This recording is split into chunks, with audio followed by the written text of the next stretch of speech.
ஒரு உலக்கு அரிசியில் இன்றைக்கி பிரியாணி செய்கிறேன்.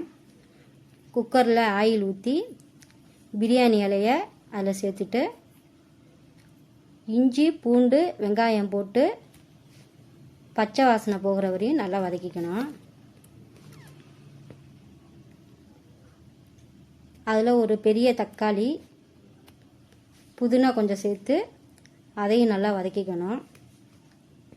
நான் இன்றைக்கி 1 கிலோ ஒரு உலக்கு அரிசி எடுத்தனால 400 கிராம் சிக்கன் சேர்த்துருக்கேன்.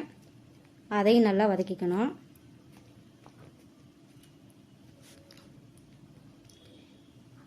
இதில் மிளகாத்தூள் 1/2 ஸ்பூன், மல்லித்தூள் 1/2 ஸ்பூன், பட்டை கிராம்பு 1 ஸ்பூன், பிரியாணி பொடி 2 ஸ்பூன் சேர்த்து அதையும் நல்லா வதக்கியிருக்கேன். தேவையான அளவு உப்பு அதில் சேர்த்து அதையும் நல்லா வதக்கியிருக்கேன்.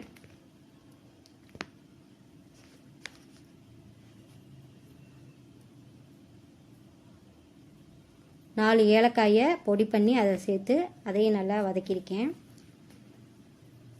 ஒரு உலக்கு அரிசி எடுத்தனால 1/4 செம்பு தண்ணி சேர்த்துருக்கேன். தண்ணிக்கு பதிலாக நான் தேங்காய் பாலை எடுத்து ஊற்றிருக்கிறேன்.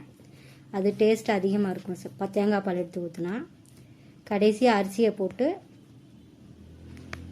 குக்கரை மூடிடுங்க. 4 விசில் விட்டு அதை இறக்கணும். சிக்கன் 65 ஒரு 2 மணி நேரம் ஊற வச்சு அதை எண்ணெயில் நல்லா வறுத்துட்ருக்குறேன். இந்த பக்கம் முட்டை வெந்துக்கிட்டு இருக்குது. குக்கரை ஓப்பன் பண்ணி நெய் ஊற்றி கிண்டணும். சுவையான திண்டுக்கல் சிக்கன் பிரியாணி ரெடி.